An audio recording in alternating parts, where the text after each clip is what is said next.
যখন আপনাকে মানুষ লাঞ্ছিত করার চেষ্টা করে, তখন জেনে রাখুন যে সম্মান বা লাঞ্ছনা কোনোটাই তাদের হাতে নেই।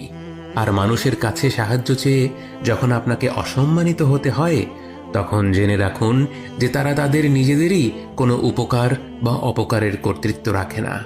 যদি আপনার ঋণের বোঝা অনেক বড় হয়ে থাকে, তাহলে জেনে রাখুন যে আল্লাহ আপনার ঋণের চাইতেও বড় এবং সকল কিছুর চেয়ে বড়।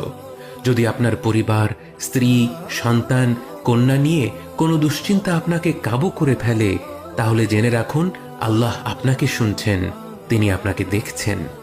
মনে রাখবেন যে আপনার একজন মালিক রয়েছেন, যিনি আপনার প্রতি আপনার নিজের নফসের থেকেও দয়াবান, যিনি আপনাকে ভালোবাসেন এবং ভালোবাসেন যে আপনি তার কাছেই আশ্রয়ের জন্য ছুটে যান আর তাকেই আপনার দোয়ায় ডাকেন।